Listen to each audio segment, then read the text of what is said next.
Man up from Mars, he tripping, I put that on guard. I got the digits, but I am not calling. Wizard at night, this be that forum. I'm just gonna stack with that, sunshine after that. Just gonna stack with that, sunshine after that. So yeah, you know, I had a conversation with her, but it's like the signals is always crossed. I mean, like, I say yes, cause she asked me to say yes. And then she's like, I didn't want you to say yes. I wanted you to understood that a yes was required to answer the question. I was like, what?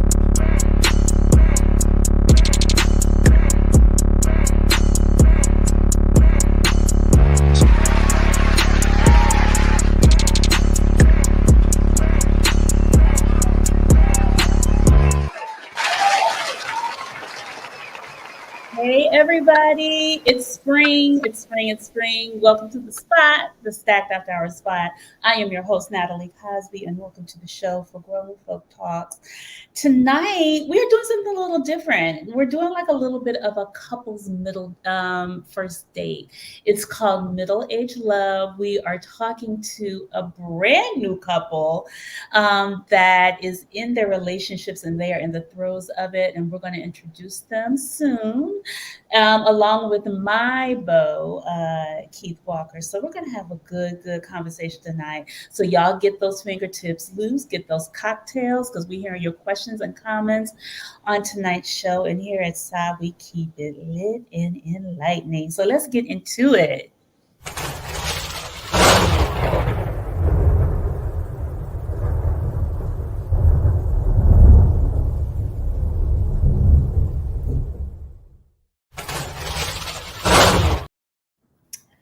Hi, everybody. Happy spring.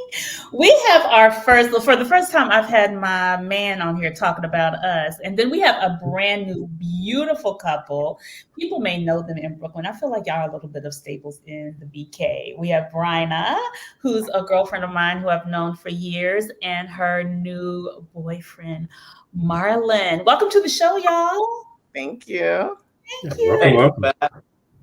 And of course, Keith. Everybody's seen Keith, my boo. So tonight we're doing a little bit of kind of like a virtual double date. Bryna, we're kind of the old couple. I feel like we're like the old parents. Right. And then Bryna and Marlon are new. They are a couple. They're a new couple, and we're just going to talk a little bit about middle-age dating life, what it feels like today. So I'm curious about you guys. How long have you guys been dating or together, I guess? Marlon. You want to take that or you want me to take it? You take it. So we've been officially dating 4 months. We met on November 12th. And so we've been dating since we met. So 4 months. Yeah. Okay. All right. What was your dating life before, Marlon, before you met her? What was I've been in every category. I've been married and I've been a beau and I've been in the streets and I've been outside and I've been single and, absent. I've done it all. I mean, I'm a guy of a certain age.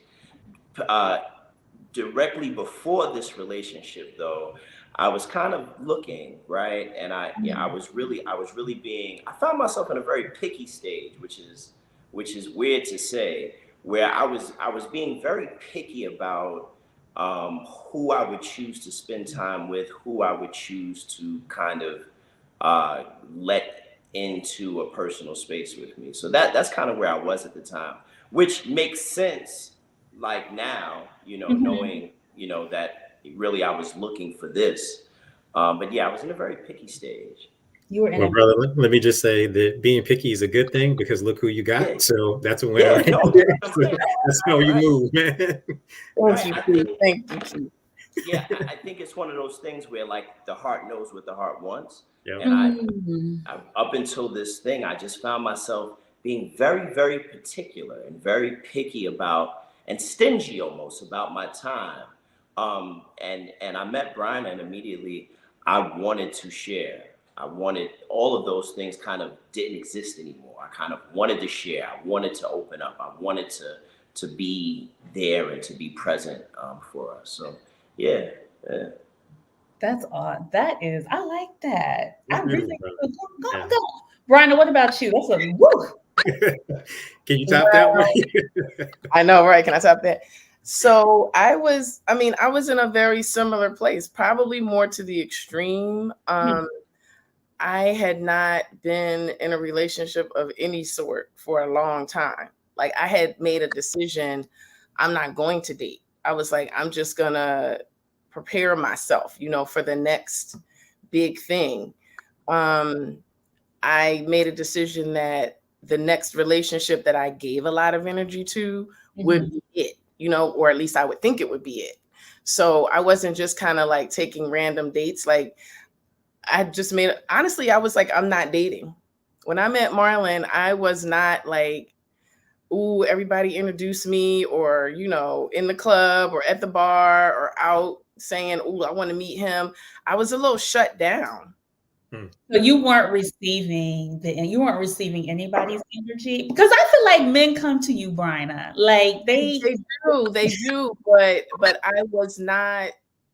I can't explain it. It was almost like a shield, right? So like I'm outside, I'm having a good time. It's not that I'm not in the house, but I'm very much like, don't even come near me if you're not exactly what I want. You know how our power is and how our energy is.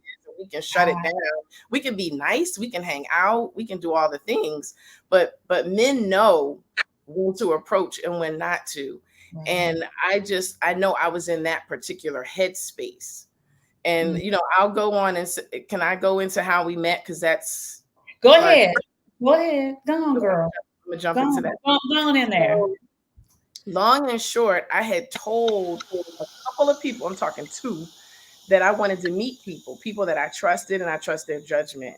And I said, I let them know. I said, look, I want to meet someone. I'm very serious. So if you have anybody for me, let me know. And then I forgot about it. Like I told them that a long time ago. So one of my line sisters, Nicole Duncan Smith, she called me up and she was like, I have the perfect person for you. And I remember my energy being kind of like, do you though? Kind of like, did you not trust her judgment, Bryna? Are you with her judgment? But I was in a space again where I was just kind of like, are you sure? Because I don't really want to get into something if it's not really the person. A little hesitant. So that's just showing you like where I was. But obviously I opened myself up, because she called and she said those words. It meant something to me because it was her. So then I was like, well, okay, fine, I'll meet him. I wasn't, and that's very different for me. Like usually I'm excited. I'm like, oh, you do? Who is it? What? I was more like, all right, girl, yeah, let's go to brunch. And she was laughing because she was like, let's. I was like, yeah, the 3 of us. And she was like, okay. I said, I don't know. Did you need a guardian or something, Bryna? Like, I'm like, what? Your chaperone. I was like, you're chaperoning. Yeah. I mean, I just felt more comfortable with her there. I wanted to feel completely comfortable. And her being there made me absolutely comfortable. And yeah. I love that. What was so on that first date with your girl? What was it that was like? What was the energy like? Like, because I think I posed a question today. It's just like, what are people hesitant about? Could you feel her hesitation, Marlon, or what opened the door for you once y'all did meet each other? I wouldn't say that's a good question, by the way, because I wouldn't say that the door was open at the brunch, right? Because so me and Nikki are cool, right? That's my homegirl, and we work in similar industries. I do a lot of work in the hip hop space. She does a lot of work in the hip hop space. So when she contacted me and said, listen, I have somebody I want you to meet, I was, I'm like, okay, let's go to brunch. Like I'm always down for a brunch. So let's go to brunch and let's meet. When we got to the brunch, Bryna was late, right? So I'm always late. Nikki and I. Is there a reason? But that's a whole nother question. Go ahead, Marlon. I'm sorry. Nikki and I were having a conversation, And so when Bryna came, it was like, hey, this is Bryna, this is Marlon. And literally me and Nikki kept kind of having our conversation. Okay. And so, you know, it was lighthearted. I feel like the best part of that date for Bryna and I was actually the Uber ride home. It really wasn't in the restaurant. It was the three of us took an Uber home, and Nikki's stop was first. So it allowed Bryna and I an opportunity to be in the Uber together. And that's kind of where the connection happened. I mean, there was connectivity at the brunch, but again, because of the paradigm, the three of us, you know, it kind of was like friendly. Like if you go to brunch and your homegirl brings a homegirl type of thing. It wasn't a love connection. It wasn't like breaking the ice. You know, right. I thought she was beautiful. I thought she was intelligent. I loved her t-shirt. She had a Queen and Slim t-shirt on from the movies. I loved her t-shirt. So I loved her vibe. I loved her style. But it wasn't until that Uber ride where we really started to have one-on-one conversation. Got it. Cool. So do you guys, let me ask this, Nat, real quick if I can. So do you guys find that it was easier, because you sound like you were kind of both guarded into that conversation, so having kind of a buffer there helped smooth it over, or what was different about that than any other dating experience? It helped me. It helped me because for the reason that I said. And what was great was that the two of them talk a lot, right? They're very talkative.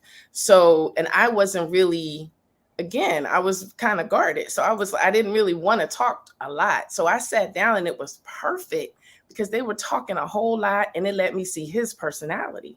Like I had a front row seat. Like I was like, oh, this is great. I don't really have to say much. Of course, I said a couple of things, but they were just going back and forth about hip hop and all kinds of other stuff. And then he made a joke. He was like, all right, Nikki, you know, I love you, but the next day you're not coming, you know? And then he said to me, or I don't know, you said to us, you were like, we're going to drop Nikki off and then me and you were going to ride. Like he was very intentional about that so that we could talk. Yeah. Or we could have like a moment, you know, alone or whatever. Yeah. And for me, I wouldn't say I went into it guarded, because I really didn't. But what I will say is it actually is a good thing when you have someone who you both have in common in a space when you meet. Because like Bryna said, it gave her an opportunity to kind of just feel my energy without being alone, right? Like without that forced, like when you go on like a blind date, it's forced, right? So you're sitting at the table, I know you, you don't know me, right? But because Nikki was there, it gave Bryna the opportunity to still have her reservation, like still be reserved, but to experience who I was right in front of her with someone that both of us are very familiar with. It was a good thing. It was a good thing. Somebody said, do me and Keith have similar relationships? We met actually through this platform. Yes. On Zoom. I called him, and I was online dating. I was like, this is not going to work. This is going to really be short-lived because I don't have the first of all, the interaction through text is terrible. Yes. And that's how I started this. And it was actually Valentine's Day weekend how we met. And actually Keith was not technically divorced. Right. So I was like, call me when you have moved out. Exactly. So, you know, it was, we went on one date, we really vibed and I really liked him, but I was like, we had to put it on pause. Yes. So he asked you on a date when he was still married. He did. Yeah. Yeah. And I talked about it. We talked about it too. And what was I'm curious. I mean, I might. I guess my a little nosy. No, Bryna, we know who you are. It's all good. Keith actually, he came onto our podcast and everybody was like, "Who is that?" I said, I need to get to know him. So every lady, pump your brakes. Like I need to make sure, like I want to check him out before y'all, you know, y'all start. I got first dibs. First of all, they thought he was 13 because Keith, he's older than me. He looks way younger. But anyway, it was funny because Only 6 months. I think our first conversation, he's like, I have something to tell you. I'm technically still married. I moved back in for my daughter. He gave me all the details. I was like, okay, thank you for being transparent within the first breath, but I don't date married men. Right. Ever. I have never dated a married man. And I was just like, but I really like you, but I need for you to move out. Right. And let me know that you're going to file. And he was a man of his word. I was like, all I can see is see what happens. Right. But it literally maybe took you moved out in 4 months? Yeah. Yeah, it was about 4 months. We had spoken. Right. Was there any contact during that time? We went out on one date. Yeah, we talked. We talked, but because Bryna, you know her, she's not a texter, so it had to be phone conversations. So. Right. I didn't see each other. Yeah, no. I love it. I love it. Not at all. Not at all. But I was going to say, but to that point, though, I mean, it having these kind of conversations, to your point, it wasn't like, and I think Marlon, you touched on it. It was different because there was no pressure to try to meet anybody or to say, okay, yeah, we're dating now. Or trying to get to know you. I got a chance to see who she was as part of the show. And then she got a chance to see who I was as part of answering some of the questions in the show. So it was actually really more organic in that sense that there's no pressure. Kind of like you said, you just get to know. And that part was cool for me. I think it's important that especially women hear both of these stories, because the fact of the matter is boundaries are important, right? And when a woman sets boundaries, the man who wants that woman is going to accept those boundaries and overcome those boundaries. And that's why it's important. Like, not setting boundaries may seem fun. You could be a good time girl or a good time guy, but in order to really achieve something that's substantial and foundational, boundaries are important. Boundaries are you're right, Marlon. I like that, Marlon. And I think, you know what? I think a lot of people at this age, we're guarded, but we don't have clear boundaries because we're not, you know what I'm saying? So it's like, and I guess that the question to you guys, like, Bryna, you said you were guarded. What were you clear about? Like, what started to peel off for you? When did the armor start to peel off? And were you able to like establish some sense of comfort and boundaries as y'all got to know each other? Yeah, well, what I want to say is, to be fully transparent, I didn't have boundaries before. I was just kind of like dating, you know what I mean? Like letting my whole self show, giving my all to, as soon as I liked you, I was like, okay, the best thing to do is for me to be genuine and to be open. And I thought that was good. Even saying it now, I think that's a good thing to do. But for me, that kept getting my feelings hurt and it kept getting my heart broken. So this particular time, when the way that my, attitude and constitution was when I met Marlon was very, very different than it had ever been. I was in a space where I was just like, I'm not taking any shorts. Like, I was like, this is what I want. And if you ain't it, then bye. I don't care who you are, what you got, what you look like. And I don't know where that came from, to be honest with you. I think I just kind of took time to focus in on kind of like self-love, and not wanting to be played with and played around with. And I even like, this sounds real corny and made up, but I read a book on boundaries. You know what I mean? Like, I knew I didn't have strong enough boundaries. I know I had some kind of boundaries, but usually when you don't have boundaries in your romantic relationship or some part of your life, you don't have them anywhere. So I was like, all right, let me get really grounded in what boundaries are. And all of these things unfolded right before I met Marlon. And he could tell you what, I don't know, his side of the story. I'll say that. Like, what I think the funny part is, Marlon, you talking about me giving you an ultimatum like day one. I did the thing that people say don't ever do. You gave him an ultimatum? Very well, kind of, not really. I don't know. You tell your side. Tell it back. Like a weekend, like maybe a week or 10 days in, she texted me and she was like, well, what are we doing? Like, what is this? Like, And I swear. Wait. How long was it again? Like, I'm sorry. That sounds like Bryna. She's like, wait How a minute. long, Marlon? Time. Let's go. So look, I'm gonna give you the timetable. So the brunch was the first time we were together. Then we were supposed to go to breakfast or lunch, but I had a water leak in my house. I'm in my brownstone right now, so I had a water leak on the first floor of my brownstone in the living room area. So I had to cancel. Then we went to Paulette's for breakfast on a work day. I had to work, but we connected and we went to breakfast. And it was after the breakfast where she was just like, well, what are we doing? Like, what is this? You know, like, are you, you know, what are we? I don't have the. I don't have together.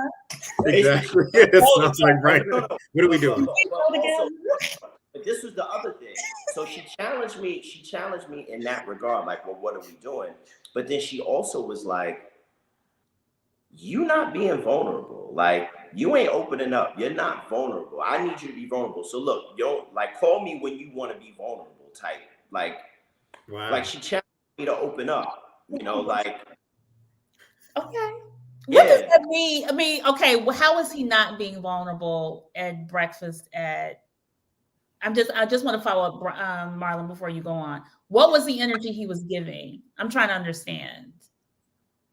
You asking me? Mm-hmm. You want to know what energy he was giving when? He said he was not being vulnerable and call you. Yeah. Okay. So, so, you know, Marlon is very well known in Brooklyn and just very, I don't know. I don't know a better way to describe it other than it felt like game. Like it felt like he was nice and he was genuine. He knew the right things to say. But I was like, I don't want this Marlon. Like you giving me the, you know, like the player Marlon. I was like, nah, I don't want that. I was like, this is cute and funny and everything. And we had some laughs, but now who are you for real? Like that was, you know, he wasn't being fake. He was just being who he usually is, which is a lovely person. But I needed deeper for you to be romantic with me. You know what I'm saying? So Marlon, were you doing what your norm is when you meet a beautiful woman that you find interesting? I was really being polite because I want to say this the right way. Just say it how you want. We like it raw. I understood when I met Bryna the capabilities therein. And so I was being polite and as reserved as possible because honestly, to be honest, I didn't want to scare her. I know that I have a very big personality. I know who I am, right? And so I was kind of like if your car can go 100 miles an hour, I was kind of doing 25. Like I was purposely being polite, being nice, staying. You're being a gentleman. You thought you were being a gentleman. Yeah, a gentleman, right? But very opaque, like very like on the surface, right? Because again, like I told you, I was also in a very picky stage. And when I say picky, I mean like someone would say something and I'd be like, oh, I don't know. No, it's a wrap. Or, you know, like I was very picky. And so because I was being very picky, I was kind of just like really trying to tread lightly in this, you know? Right. I think that to that point, what's interesting is, and I think somebody kind of asked this question, and just to piggyback on what you guys were saying, I think the difference, this is what I wanted to kind of answer too, is that when a woman gives you clear intention, it makes it easier to show up in a way that is either going to make you move on or show up correctly. And when I say that, I think making it worth it and having somebody know that they are worth it. And to this question is exactly that. It's that because I didn't have a lot of time. I had gone through marriage counseling. So, and I had, because it's COVID, had a lot of free time for myself to really think about what it is that I wanted. And like I tell Nat all the time, she came along at a time to where I had to get ready because I didn't want to lose her because I realized the value of who she was. So I was like, well, shoot, let me make sure that I'm good so I can actually work through this process of being that together. And the thing that it forced me to do was to be completely transparent about everything I was feeling and thinking, which is hard for me sometimes. So Marlon, I hear you. It's hard because you show up with the person you don't want to scare anybody off with. But when you see something or someone that is so valuable to you, you're like, well, shit, now I got to get my shit together and make sure I'm showing up the right way. Yeah, so I teach hydroponics, right? And so one of the things I love about growing plant life is the patience that you need, right? Like you can't watch plants grow, right? Like if you're looking at it every day, you're not going to see the growth. So I'm patient. I have a patient spirit, and so I accept the challenge of boundaries because it almost allows me to pace and to be patient in a way that I need. Because the other end, the other spectrum of that is just chaos, right? And that, you know, chaos is cool for a night or two, but you know, being patient and having boundaries. Like I joke with Bryna, like the first few times I attempted to kiss Bryna, she would give me like this. Well, obviously you didn't kiss on the first day. How long did it take? No, oh no, we didn't kiss for like a month. Wow, okay. No, we didn't kiss for like a month. But that's what I'm saying. It's like, you know, like some old school loving. I love it. Yeah, this was old school. I took it back. Took it way back. You had a 30-day, 90-day rule, Bryna? No, I didn't. I didn't have any rules, actually. I never do that. I never believed in that, but I was very much in tune with myself, right? And I still was not feeling there was nothing wrong with Marlon. It was me. It was like, what is my comfort level? Like, because once I start kissing, it's everything else. That's the other thing about me. It ain't no, oh, we gonna kiss for 6 months. You know what I'm saying? Like after we kiss, I might bring you in my house. So I need to know. Y'all had a Love Jones moment once that kiss happened. You said what? I call it the Love Jones moment. You kiss at the door, you be like, I ain't gonna let you in. Wait, come on in. Right. That could go down. And then I didn't want, that clouds everything. Like, again, what are we trying to do here?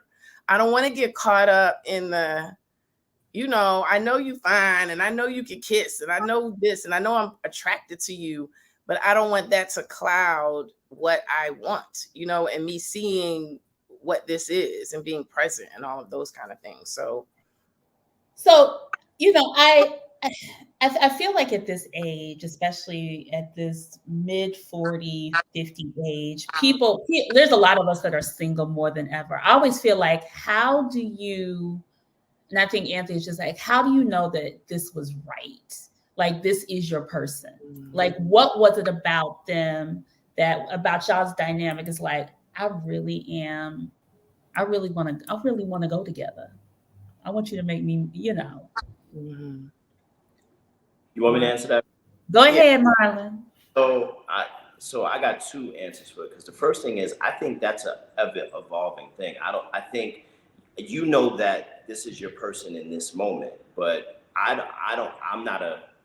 don't read tarot cards. I can't tell you what the future could hold. But what I will tell you is, in a very simple way, when you are aligned spiritually and emotionally and mentally, there's a good start, right? When you can laugh, when you can be honest, when you can be vulnerable, when you feel comfortable in that space, that's a good start. Everybody on this discussion is of a certain age and has gone through the spectrum of relationships. So if you haven't learned yourself with regards to a partner, then you've done yourself a disservice. So I know my capabilities as a partner and with a partner. And so I know when it feels right? Like, I know when we have a good connection, and I know when the chemistry's good. You know what I'm saying? I know that in those quiet moments when we're alone and it's no television and it's nobody around and we're connecting and aligned, I know when it feels right at this moment, right? And so the goal is, and I've talked to Bryna about this, the goal is to always live in those moments. Like, the goal is not to be like, yo, you know what? You're going to be mine forever and we're going to live happy ever after 4 months. The goal is to make each moment matter and to be present in the moment and to win the moment. That's all, and that's kind of how I approach this relationship is moment by moment, and we have amazing moments, but I believe that's because we are present, So women always want to know, like, what makes him pick her?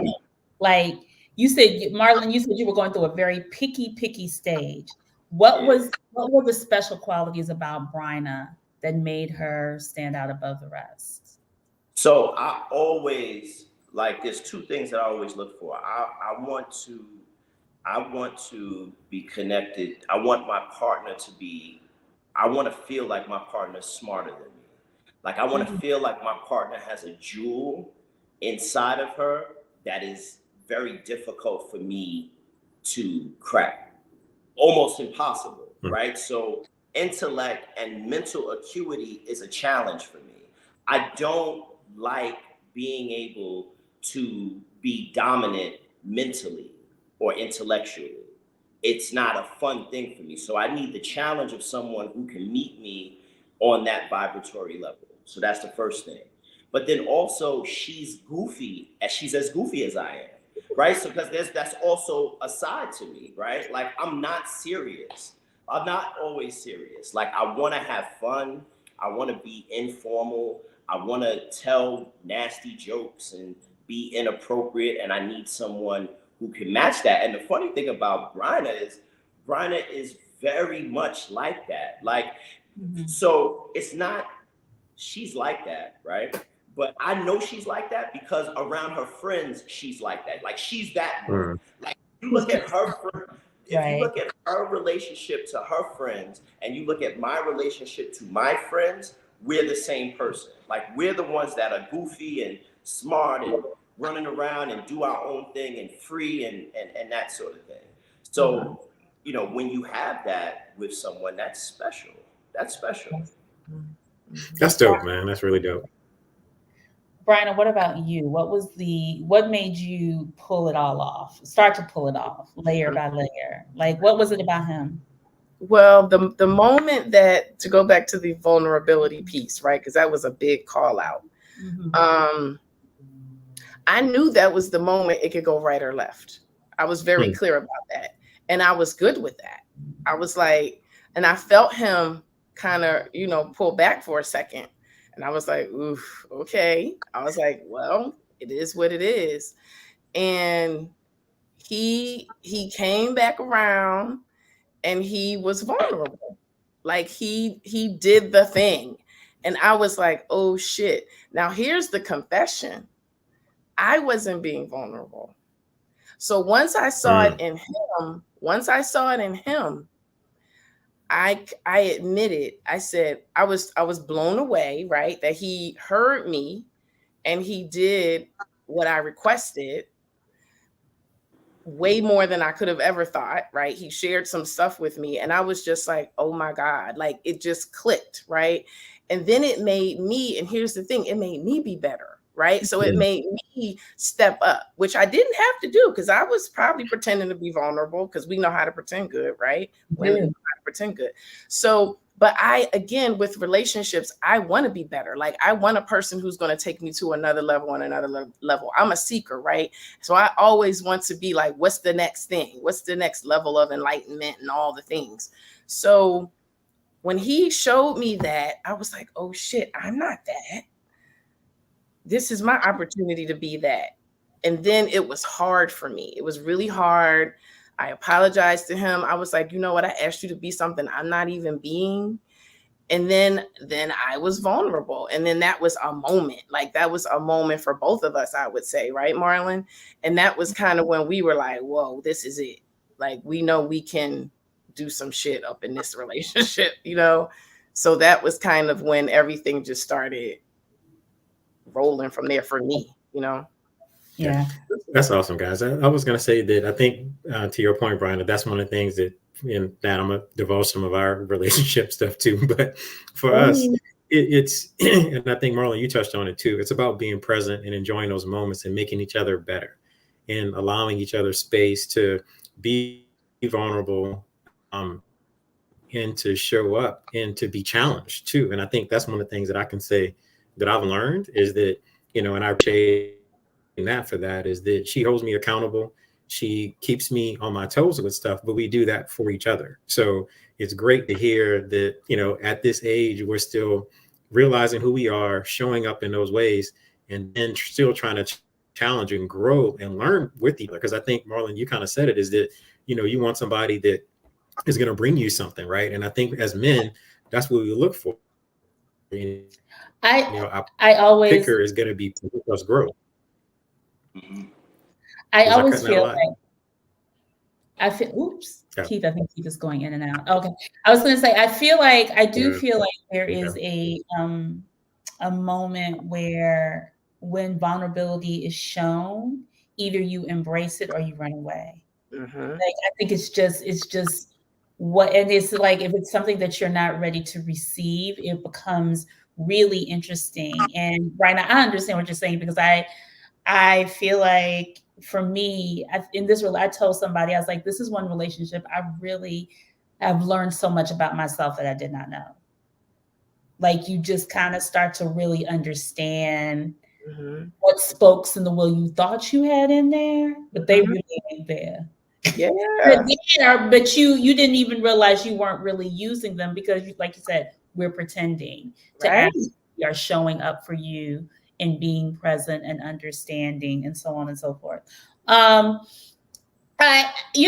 know you guys y'all been together. I know it's been 4 months. It sounds like y'all been together for 4 years, honestly. I don't know if it's felt like that, but it does kind of it seems like that. And so I always like, now that y'all are a couple and so on and so forth, like how have y'all kind of started to figure out, like, what are your goals? Like, what are just the daily goals that y'all achieve to make this work on a daily basis? Like, what are some of the things that y'all have put in place, if you have?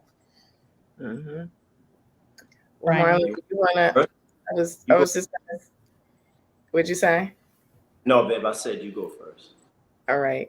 Well, the thing that comes to mind is, and we use this term a lot, we're very intentional about our relationship.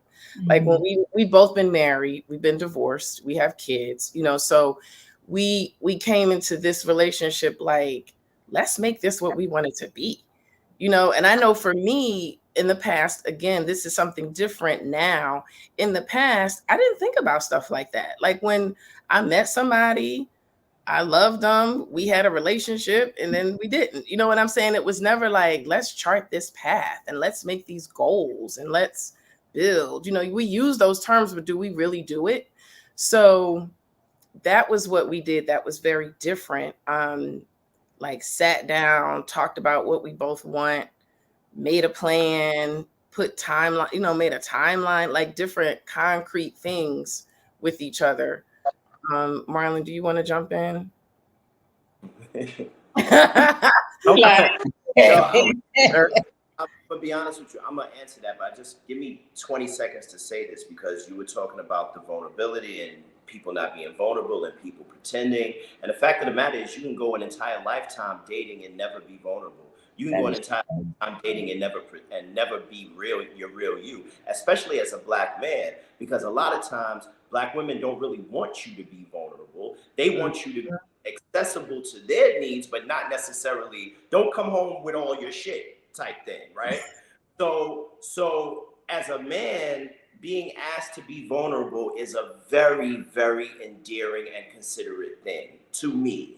The fact that you want me to be vulnerable meant a lot to me. So I just wanted to bring that out. I just wanted to uplift that. Now, with regards to our intentions and how we move, we're both, like I said, we're alike in a certain way. We're both like writers, we're both seekers, we're both creatives, and we both need specific things in our bubble of life. Like there are non-negotiables that we need. So for example, Bryna needs the beach in her bubble. That's non-negotiable, right? So we are moving in the direction of the things that are non-negotiable in our bubble, right? So there's career, there's family. I consider myself to be a hands-on father. Bryna is absolutely a hands-on mother. Our kids, there's symmetry with our kids because we both have, I have an elder daughter that's a grown-up, but I have two young kids, a daughter and a son, and Bryna has a daughter and a son, and even though the kids are in different age ranges, the difference between them is the same. So like my daughter and son's age range is similar to Bryna's kids' age range, right? So there's things that I do, or like I'll send her pictures or whatever, and she'll be able to kind of be like, oh, I remember those times. Like this is, you know, like she'll be able to relate. So being very intentional about what our bubble looks like, how our kids meet, you know, the things that we do on a day-to-day basis, right? Like physically, mentally, spiritually, like again, not getting too macro, but really just paring down what the day-to-day looks like. We started a calendar, a scheduler, so that we know what one another is doing. She fills it out way more than I do, but you know, it ain't gonna be I'm hollering right now. Why? Because me and Keith have been trying to get a calendar for the Exactly. No. It's so, but he's like, Natalie, that's one of our challenges. But Right. continue. Yeah, but you know what? Do it, right? Just do it. And both of you guys are not going to be the same at it, right? And that's okay. Right. Yep. So, you know, if you're not as great as it at it, you know what I'm saying, then you'll, you know, but do it because it really makes life easier, right? Mm-hmm. Even things like we're on Life 360 together, so we can see where one another is, right?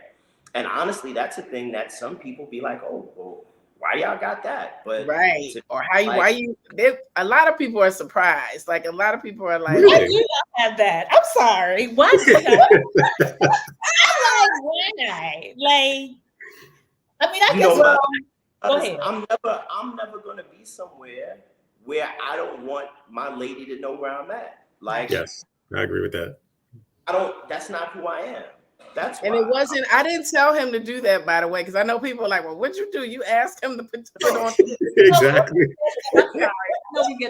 Who suggested that? How did that? Who suggested the 360? I don't want to. Let me tell you what happened. I had 360. He had it too, but I didn't know. One time it was something where you shared your location or I shared mine. So then it was a joke like, how long did you share your location? 1 hour. Exactly. So we had that big joke like, you ain't seeing my location indefinitely. Like it was all these jokes. And then one day I think he made his indefinite. And I felt the way. I was like, oof, do I want him to know where I am all the time? Like, that's a lot. And then I was like, you know what? Why? Like, what's the big deal? So I made my my location indefinite. And then I knew I had the app 360 for the kids.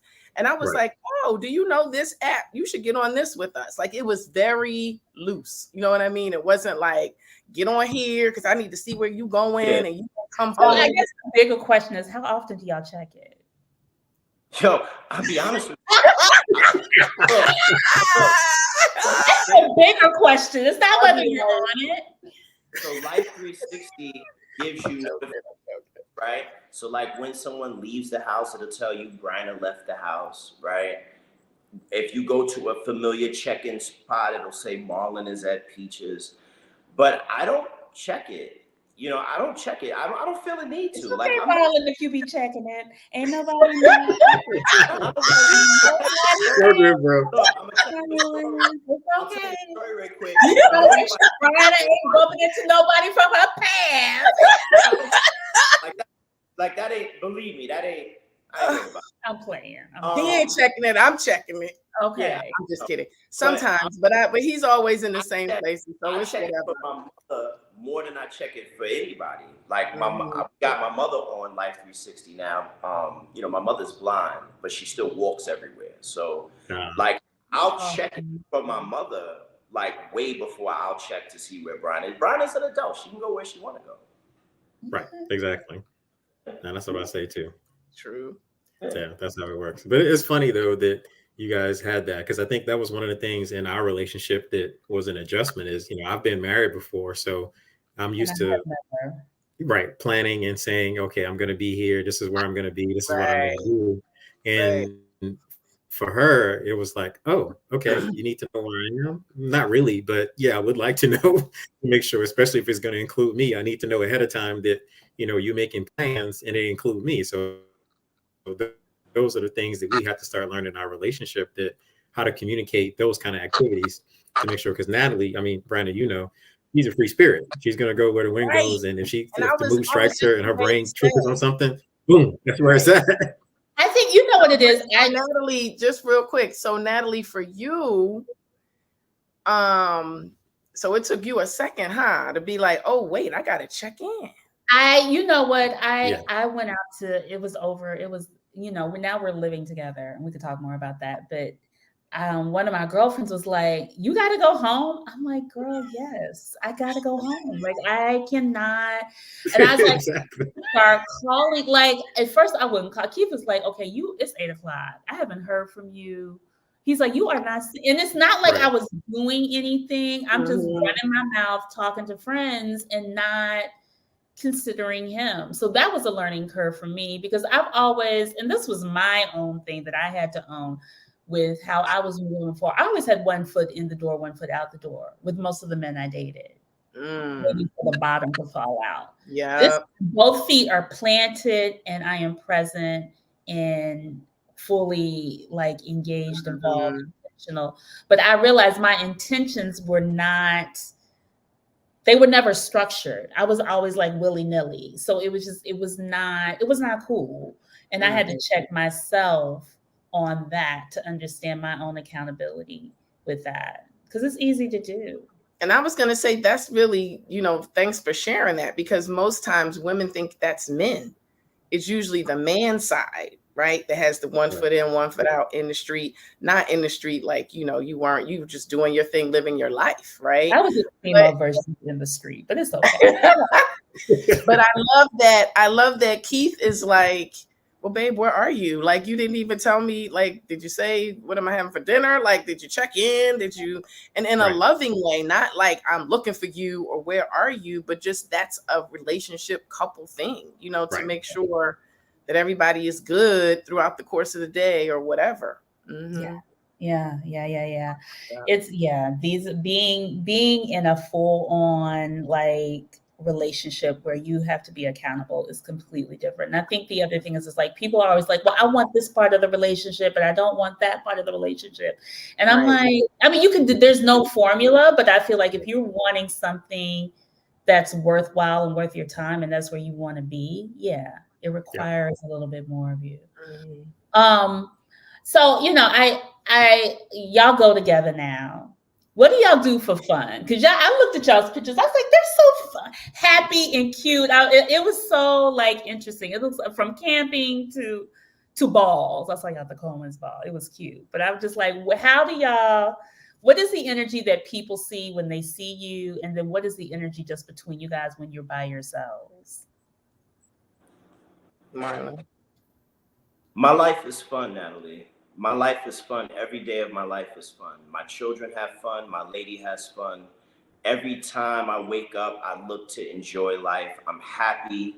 I'm blessed. I live in abundance. You will never find me negative. You will never find me as moping around or in a space of distress. So what we do for fun is we live. Like, we live. We eat and we go out and we laugh and we drink. We probably drink too much sometimes, but That's all right. that's part of life. But I think it's a state of being. It's a state of being, right? Mm-hmm. I saw a friend of mine today. I didn't even tell you this, Bryna. I saw a friend of mine today, and he was like, him and his wife was sitting in a Vietnamese restaurant on DeKalb the day that we went to the Mexican restaurant. Remember? So a friend of mine and his wife was sitting in a restaurant at a Vietnamese restaurant, and they saw us. And she was like, there go Marlon, call out to him. And he was like, you and me were just going at it, laughing and talking, how whatever. And he was like, he told her, he was like, nah, leave him alone. He's in a flow. He's in a flow right now. Leave him alone, right? But that's what life is. It's being in a flow, and it's just, and not being heavy and just really being intentional about being happy. Like, I love my life. I love spending time with Bryna. We could do whatever. We went and got ice cream from the Van Llewellyn in Cobble Hill the other day. I had an amazing time. I shouldn't even ate it, but we had a ball. Like, you are your you know, you're the one. So if you're happy, then life is happy. If you're not, then it's not. Yeah, that's facts, Marlon. That's 100%. But we be I- wild. You said meanwhile what? No, I said, but we be wildin'. We be wild. Y'all be wildin'. Y'all be wildin'. Yeah. And I just want to say about that, you know, I want to thank him for that publicly because, you know, I get a lot of laughs too, Nat. You know, we have a good time and kiki and laugh and hang out and everything else. But Marlon takes it to a whole other level for me because that idea of literally what he said, you are it. Like you wake up happy. It doesn't matter what is on the schedule of your day. It's an amazing day. So, and I don't know that I ever took it that far. You know what I'm saying? I think I would wake up and be like, okay, I got to turn in this project today, you know, and have like a mood about that. But really it is you. It starts with you, regardless of if you're going to Fiji or if you're going to the grocery store. Like it can still be a great, fun day full of high vibration and great energy because that's where you are. So I definitely get that from Marlon. Like, I don't know that I was that person or even thought of life in that way until I met him, you know? So, yeah. I like that. I do like that. I think we learn so much about ourselves I know I learn more about myself when I'm in a relationship. People are always like, I got to be by myself and figure myself out, but putting it into action and actually like living it out and having it reflect off of somebody else is always an interesting dynamic because you understand how the person that you're intimate with and you share certain things, like your majority of your life with how they receive you. And you know what you're giving off and what you think you think you're giving off, but not. Right. I think I to have that point, a question. Okay. I was going to say the only thing I was going to echo on that part, Nat, I think that's the one thing that I've learned being in this relationship is not necessarily about being present or not, but just understanding that how I'm reflecting to you and being able to take that back in to ask you, okay, well, what are you getting from my energy, to Marlon's point about how that's going to work? And I think that to me is probably the one thing that I've learned a lot. Going in and out again. Sounds like it. It's okay. A little bit. So yeah, it's my computer. I don't know. I think I need to restart it or something. Anyway, go ahead, Bryna. I didn't mean to interrupt you. No, I wanted to ask you both a question. Natalie, how long have you guys been together? We met in 2021, so it'll be 3 years in June that we were officially dating. And I know you just recently moved in together, but my question is always, and I just want to preface this with, I was married for 10 years, so I know what it is to be in a long-term relationship, but I feel like it's different when you have children versus when it's just the two of you, right? What makes it not mundane, or is it mundane sometimes? You know, we had this conversation the other week because we are out of Brooklyn. We're in a new environment and we're trying to find our rhythm, right? So I think we're coming out of our mundane stage of settling into a new space, because I told him, I said, I don't want it to become stale. I want us to be able to get back to what we were doing in Brooklyn and finding our rhythm. And I was like, no matter where we are, we have to find our own spontaneity. Like, we have routine things that we do. Keith works really hard and he works a lot. So it's like, so the times that we do have together is just like, it's so precious. It's like, I want to make sure that we're spending things like taking hikes or just walking around and exploring Jersey. So I'm like, well, let's do this and let's do that. So I think you're constantly figuring out like things we want to explore together. It's a constant conversation. And I think when it starts to feel stale, you have to call it out. Like we literally had that conversation last week. Okay.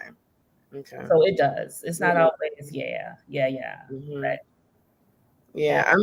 When I see couples that have been together for a very long time, particularly when their kids are gone or they don't have kids all the time, I'm always curious to know, like what keeps it spicy. You know what I mean? Because I know there's ebb and flow. Yeah. And I think I guess, I mean, like I said, I've never been married. I don't have children. Keith has 3 kids. And I think the youngest is 17. But, I mean, we are constantly, but I have a huge family, so they're like children. Sorry. But they are huge. But they are. But I feel like we are just constantly, we move around a lot. Like we're constantly going somewhere, and a grown daughter. Yes, Anthea. Yes, exactly. And so we're just constantly moving, but so our downtime sometimes to me is our most enjoyable time. When nobody is around, we can just hang, we can watch TV, or we can go out, we can do certain things that just get us back to us. Right. Yeah. So like to that point, we made it a point to have Friday night is like our night. That's like our date night to do whatever we're going to do together and try to do things different. Normally we wind up going out to dinner because we're both foodies, but we try to either go dancing afterwards or just go and explore so we can do something different. Yeah, it's the simple things. So you guys both have children. Are y'all thinking about moving in together? Have y'all had that I mean, I know it's 4 months. Are y'all having that conversation? Okay. Absolutely. Oh wow. Absolutely. Blended family. How does that work? How does the blended family? Has the kids met each other yet? Yeah. Okay. Yeah. So I think leadership is important in how it works, right? Kids lead, they follow your example, right? Like if you treat them with love and kindness and consideration, and they act accordingly. So our children have met. My daughter wants Bryna's daughter to babysit her, and she asked me. In fact, she asked me today, "When's Debbie gonna babysit her?" My kids know that I love them to death, and so they know that anybody that I bring around them is of quality, and if Daddy loves them, then they're gonna be open towards them. So we're definitely talking about moving in together, because at this big old age, what are we gonna do? We're gonna date forever, like What do y'all have a time frame on it? You got to put big goals. You got to have large goals. You got to have big challenges, right? It's not, and that breaks up the mundane. That breaks up the spontaneity. When you got a big goal in front of you, that causes you to move, right? And it also shows what you are with regards to connecting with a partner. Like, where are you going to move this thing to? Is it just here and now it's like stagnant, or do you really want the world for us? I want the world for us, in a real way. So yeah, we're absolutely talking about moving in together. Yeah. I was going to say, I'm looking forward to that. And the funny thing is, so our kids are very different in age. Okay. Mine are on their way out the door, 14 and 16, and his are younger, 5 and 8. Right. So it was like a little bit of a jolt for me. I was like, ooh, I never thought, right? That wasn't a rule or anything that was written down for me in terms of like, a lot of women are like, nope, I don't want a man with kids this age or this age. That's me. That's you. Sorry. I mean, whatever. Continue, but okay, all right. But I never made, that like specification.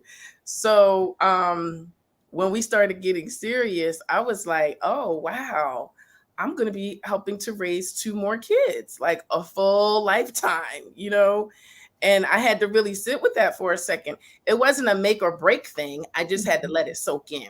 You know what I mean? Because I had not really thought about it. I was so busy. When you have teenagers, you're like, woo, how much longer? How many years? It's on the countdown. Exactly. So I had to shift my whole perspective to, okay, this is what it is, So now I'm looking forward to that. I'm looking forward to us all living together and being one big family. Like, I love the idea of that.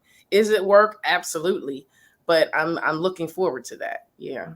What's funny? I love listening to Bryna and other parents who have teenagers that think that when the teenagers leave the house, it's over because they're not.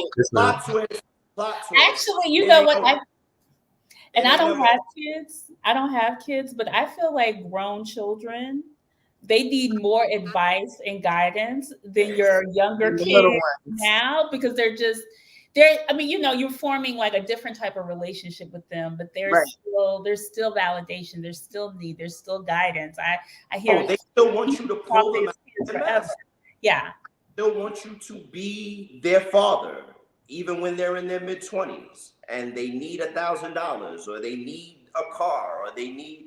So it never really, No, it never goes away. Yeah, I love my eldest daughter, but she knows that she can call on daddy if she needs to call on daddy, and that's how I should. Yeah. So you guys are considering moving in together, or y'all are going to move in together down the line. Yes. Are we considering marriage again, or is it a life partnership? People always ask me this. Mm-hmm. Keith had this. Keith asked me when we first did, he was just like, have you ever been married? I said, no. He's like, do you want to get married? I said, absolutely. He said, okay. I said, not today. But I was like, it needs to be right. And I was like, it's something I want to experience in this lifetime if it feels right and it is right and it's supposed to happen.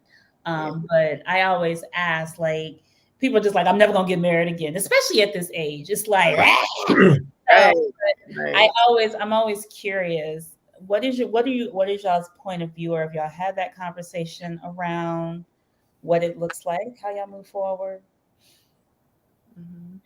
You want to take that?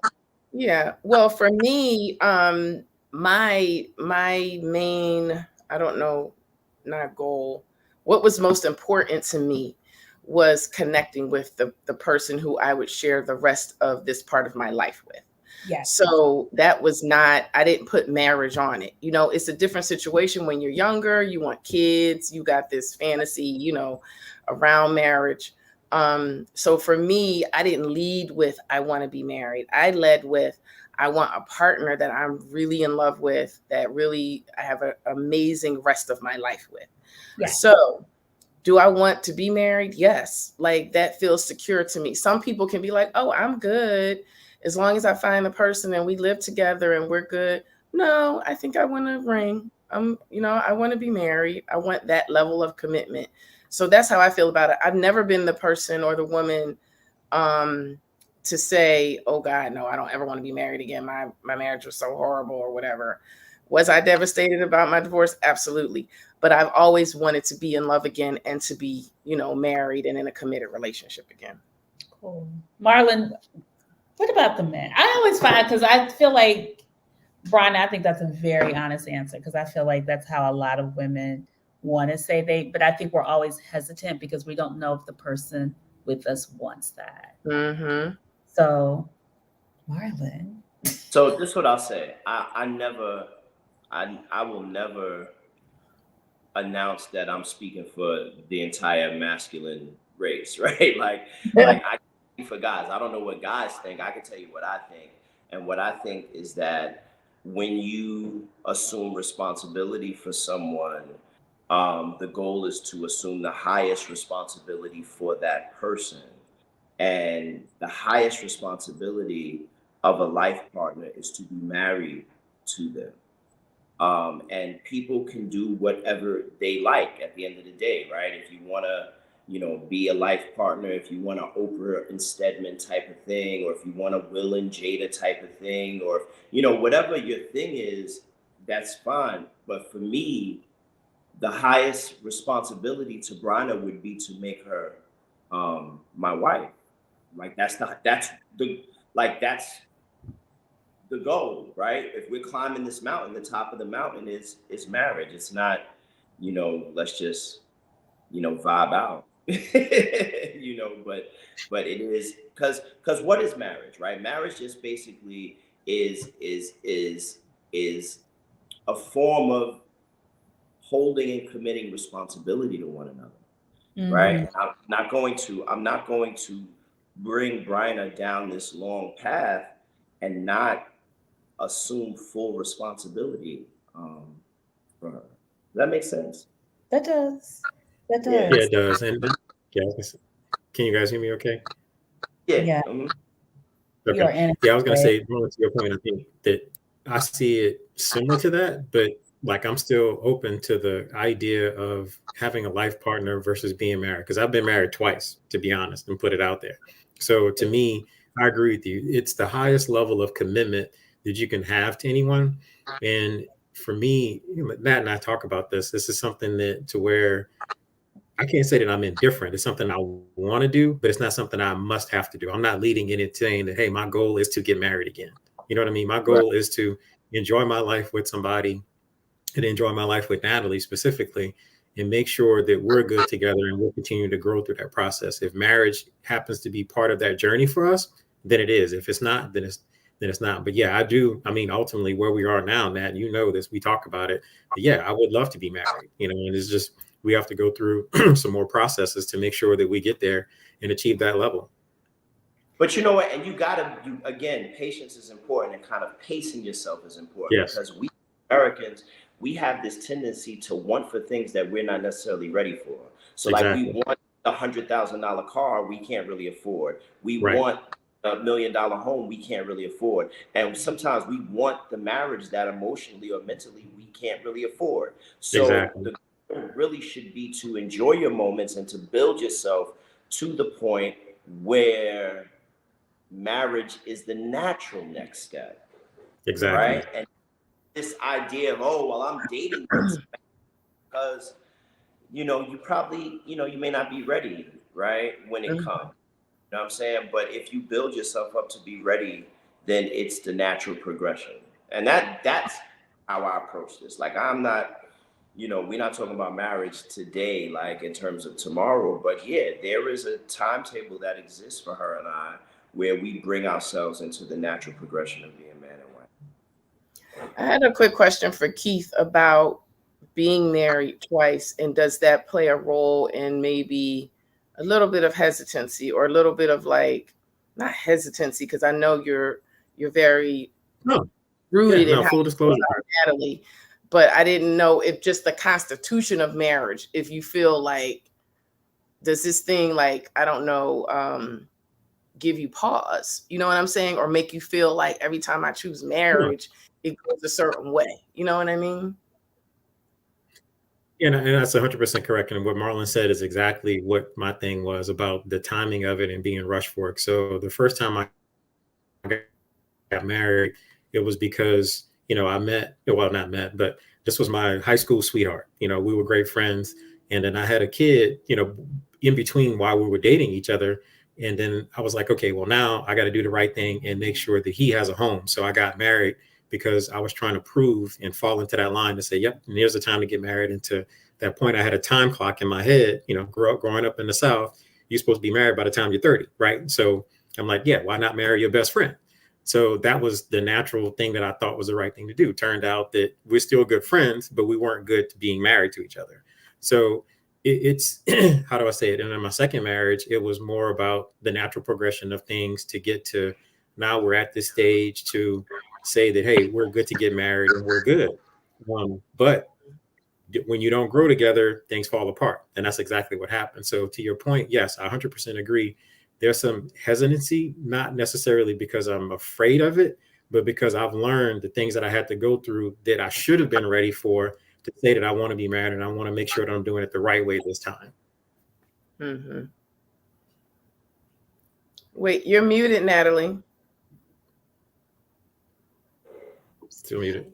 For I guess for a person who has not been married before, what is the, I mean, this is probably a long question, but what is the process for you guys to even be open again to receiving somebody and even considering that?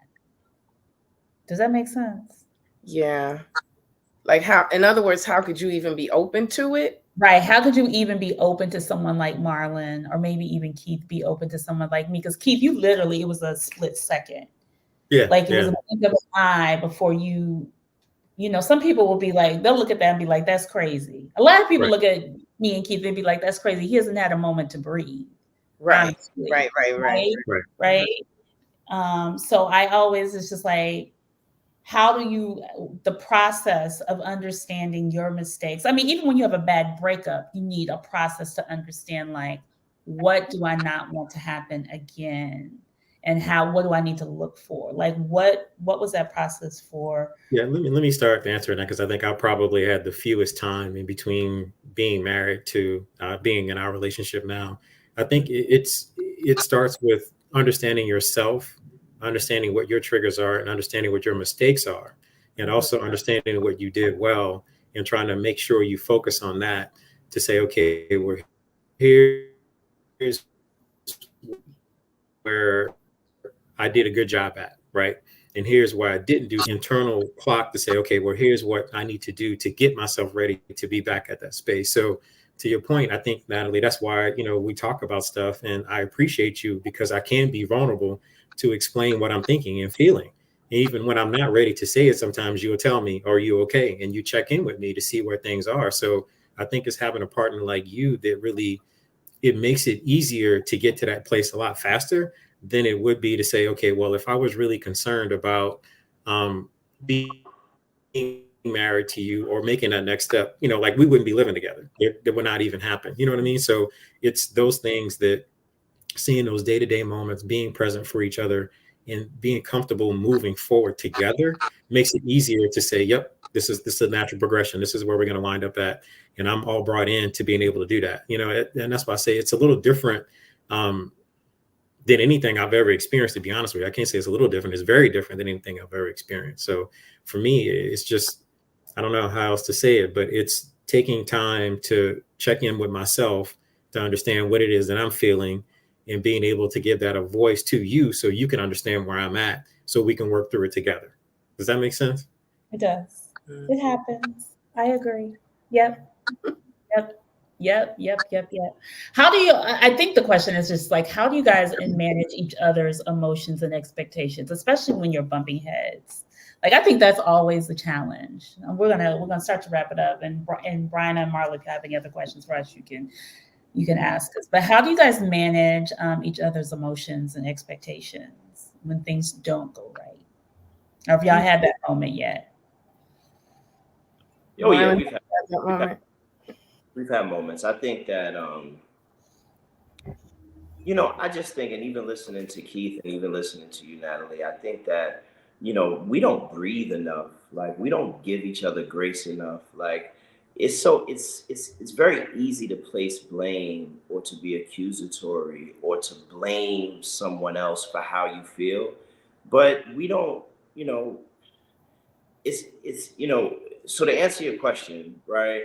When we how I manage Bryna's emotions is I don't look to manage her emotions, right? I look to listen and to be present when she needs me to be present, when she feels a way, and for me to be understanding of how she feels, but also to state how I feel, and then to let it go, because it's not, we haven't had something that has been so egregious that I can't let it go the moment we discuss it, is what I'm saying. Right. So, and I really feel like that's the position that one should take, right? If you love someone, just because you love them don't mean that they're going to be perfect.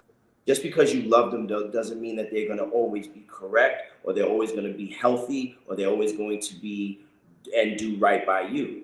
But when you love someone, in spite of those things, you learn to be committed to the love of that person. So right. I don't manage Bryna. I don't want, I'm saying, I don't want to manage expectations. I don't want to do that. I just want to be present. And when these things happen, I want to present in a present way where, yes, I will absolutely state my position on it, and I will listen to your position on it. And then I want us to move away from any of the blame game, or it's your fault or it's my fault. I don't want to play those things. Right. And, I have to say that for me, that's why Marlon is a good partner for me, because I'm emotional and I wear my emotions on my sleeve, and I want to be free to do that. I don't ever want to feel, and I knew this before Marlon, I want to be in a relationship where I can be free to be who I am, which is an emotional person, which is, not necessarily all over the place all the time, because you don't want to be that for yourself or for anyone else. But when I am feeling a way, or when something bothers me, I don't want to feel not comfortable enough to express that.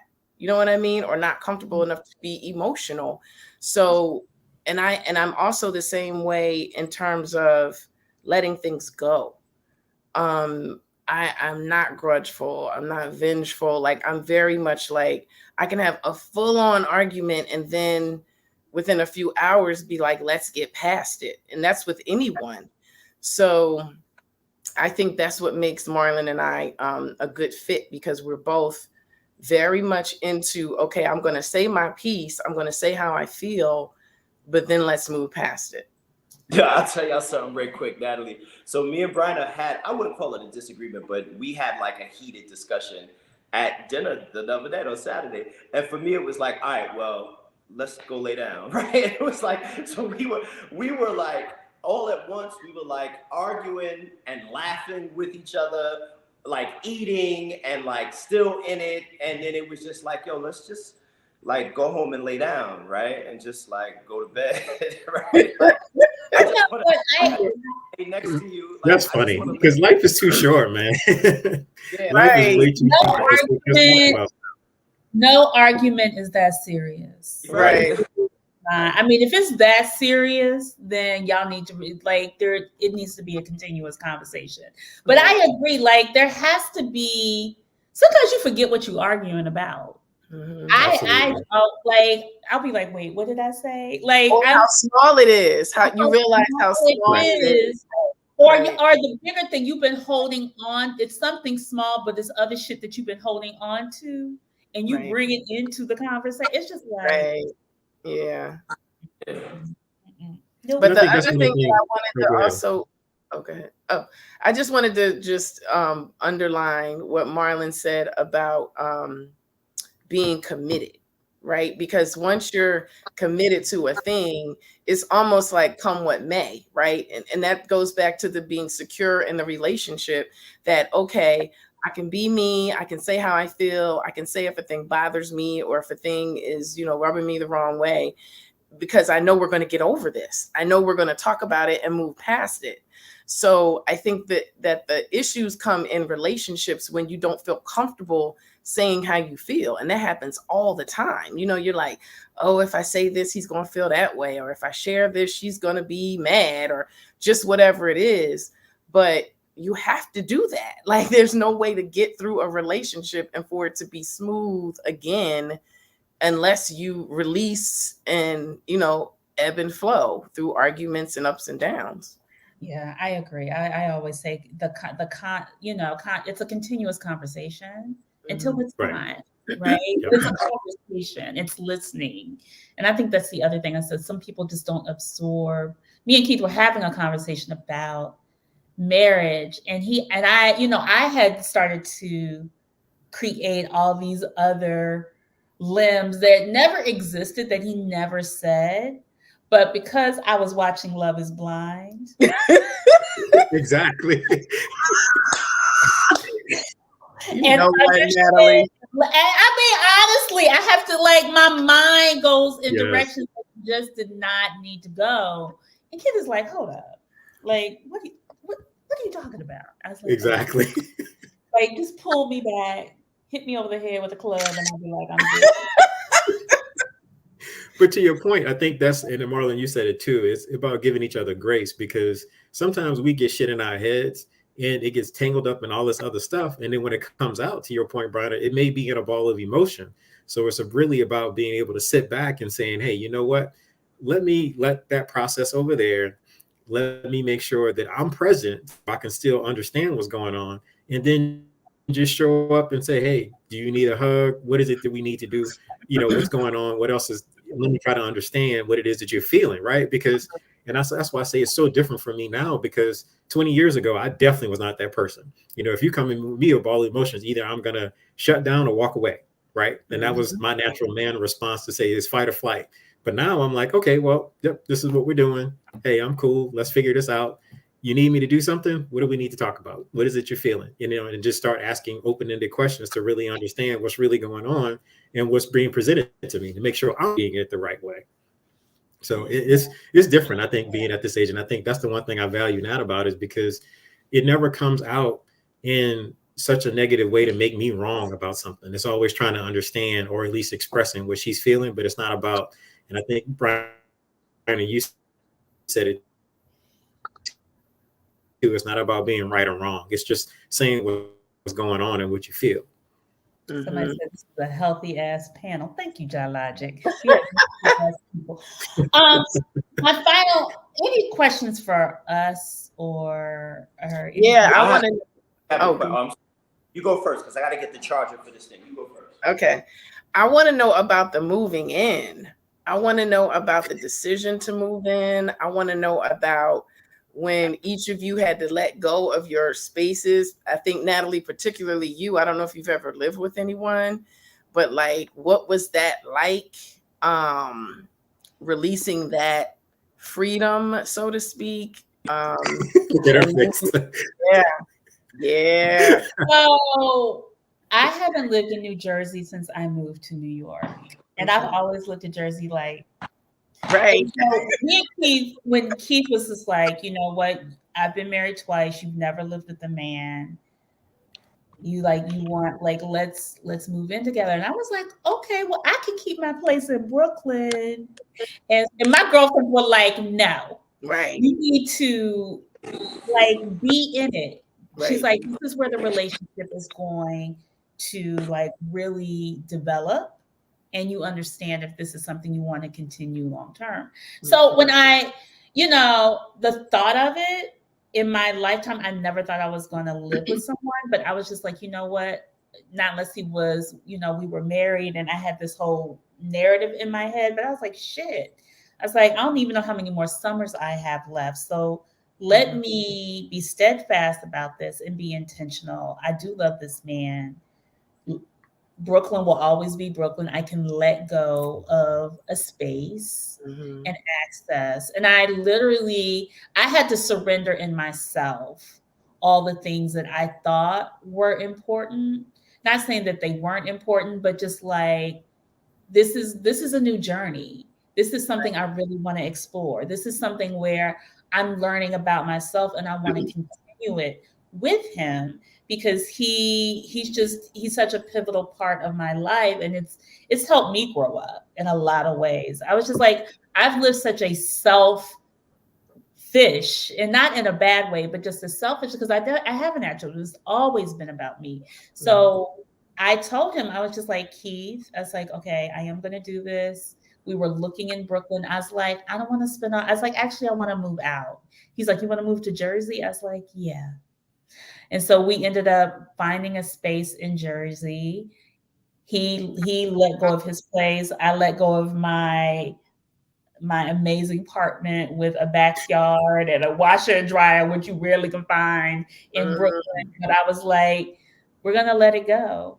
And let God, let's just let the universe take us where we're supposed to be. But it was a challenge because I was just like, I don't know who I'm going to be with him. I don't know how I'm going to show up. Am I going to act out? I'm crazy.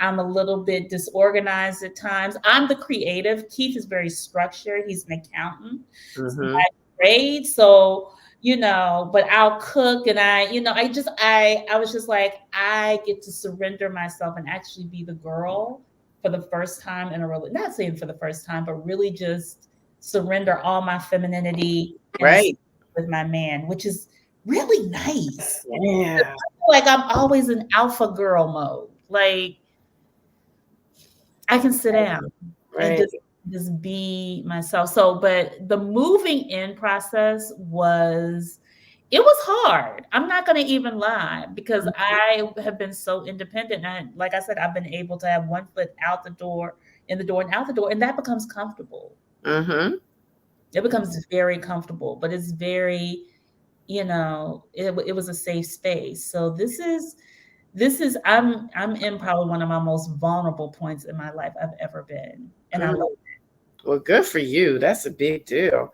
Keith, what did you see? What did you see from your side about her? Yeah, I mean, everything she just said, it kind of echoed, because I would always ask her, and Natalie, remember this, that I'm like, are you sure you're ready to move from Brooklyn? Are you sure your whole life is in Brooklyn? Everything you've done for the past 20 plus years has been in Brooklyn. Are you good with that? And she's like, and we would talk about it because I wanted to make sure, and to her point, that she's never lived with anybody before. So this is a huger adjustment for her. Like mentally, I know what it's like live with somebody and kind of how to show up and what to do and whatever, because being married before and raising kids is different. So for me, it wasn't really an adjustment other than adjusting to being with her, because we would spend like when she had her apartment in Brooklyn, I would be there sometimes during the whole week anyway. So it was kind of like I lived there, and I had my little cubby hole on the side. So but it was still, I could go back to my apartment and I have my own space. But I think what was good about this is we agreed to not move into each other's space, but to create our own space together. So this became ours, as opposed to this is hers and this is mine. This is now our place. And then we get to decorate it how we want it. We get to set it up how we want it, and it reflects us. So I think that to me was a great spot. And I would suggest that to a lot more couples too, is that don't try to move into each other's spaces, especially if you're used to living in your own space for so long. Bringing in together to a different space together kind of breaks down some of those walls a little bit. It's almost like, going on a date and having another party there. You don't have to deal with that level of uncomfortableness. But yeah, it was a challenge. I knew it was a challenge for her. So I would try to talk about it and say, okay, let's make sure you're good. And I know, Nat, I probably got on your nerves because I asked you so many times, are you good with, taking the train to the city and coming back and forth and all of that stuff? So this is a big difference as opposed to, being able to walk every day. And now, I have to either drop her off sometimes or go pick her up or whatever, because she's getting home late. And it's an adjustment, right? So I think for me, everything she said is exactly what I saw. And I appreciate her transparency for it and being able to be vulnerable with me in that space, because I know it's not easy, having, like she said, never been living with anybody, to go living with a man now. And now you got to be not only present, but also say, okay, well, now we got to plan out dinner. What are we eating for the week, as opposed to, oh yeah, let me just go get some Grubhub and just think about myself, as opposed to figure that out. So those kind of things are adjustments that she had to deal with, which I totally appreciate and recognize. Mm-hmm. And I was going to say, Natalie, you had a double whammy, because you had to leave Brooklyn and you moved in with someone for the first time. So it was that's like two major things. Yes. So it is. Bravo. It is. It was good. I think also Keith having 3 kids, he lived like he had 3 kids all the time. He was always in daddy mode. And I was like, okay, I'm not your child, but I am your woman now. I know you take care of me and I appreciate it, but yeah, I have to dial it back sometimes to remind myself of that. Right. I mean, we buying like bulk. It's only 2 of us, but we're gonna have to do a follow-up, because I know Montana's like, you are over time. Right. I do want to talk to you guys in 6 months. Okay. See what are. Absolutely. This is exciting. It is. Right? A little bit. And Mr. Marlon Rice, you got a whole lot going on. I didn't realize you were the founder of Good People NYC. And and he stands with the community to reelect Stefani Zimmerman to state assembly. And as a driving force for the good people of NYC, Marlon lends his steadfast dedication in championing community progress and empowerment. And that's why he stands with Ms. Stefani. So join us for the petition party with Marlon Rice and stand united behind Stefani Zimmerman to ensuring voices are heard and our community thrives. Volunteers in something that's going on this Saturday, the 23rd. Yeah. So I'm going outside. Can you guys hear me? Yeah. Can you guys hear me? Yep. We can. Yes. You probably can't hear us. We can hear you though. You can keep talking. We can hear you. He's trying to. I can't hear you guys. We can hear you. How's it now? Yep. Okay. So yeah, I'm somewhat of a community servant. I love my community. I was born and raised in Bed-Stuy, Crown Heights, Clinton Hill. And so I think that Black male leadership is important, especially in politics. And so, yeah, I support Stephanie Zinnerman in her re-election campaign for Assembly. And I'm going to be outside. We're going to do petitions this Saturday. It's real simple. 15 Where brothers, exactly and we're going to go out and we're going to petition. Where? It just all around Bed-Stuy? Is it all around Bed-Stuy? Can you hear? He can't hear me. Can you hear us? Yeah. Oh, okay. On Tompkins Avenue at Brooklyn Blend. Okay. All right. Brooklyn Blend. I love that place. Yeah. Yes. Owned by Black men for Black men. Bryna. Yeah. Marlon. I'm proud of y'all. Y'all better get it. I wanted to say, I had one more question. Wait. Montaigne, one more thing. Please. He's shutting everybody down. Y'all get off. One more question for them. People are looking. What advice would you give folks who are out here dating now, who want to meet y'all, who want to meet their person? I think it goes back to I know people have heard this a million times, but you have to know what you want and you have to stick to that. You got to know when to walk away when it's not what you want, and again, I can witness to not walking away, like knowing when a thing doesn't feel right. Like you're like, this ain't really what I want, but then you still stay in it. You have to first know what you want, first know yourself, right? Who you are, what you like, you don't like, what you need, and what you can do without. Then know what you want, right? Whether it's micro or macro, like either way. And when it's not it, take an L. Yeah. I think it's that simple. It sounds really easy, but it sounds like boom, boom, boom, but it's not necessarily, but that is the key. That's the key right there. You don't waste time. When it's not a thing, you're like, okay, I'm not wasting time on this. No hard feelings, but this is not it. So let me just keep it moving. Even if it's moving to the next person or just moving to a space by yourself for a little while. You know what I'm saying?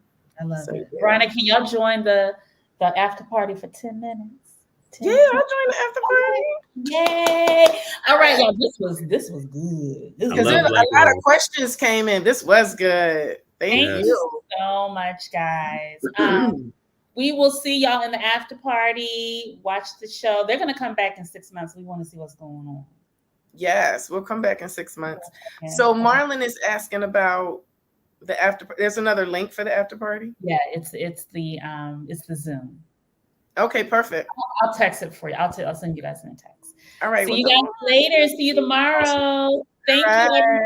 Everybody. Bye. Bye. Good night, folks.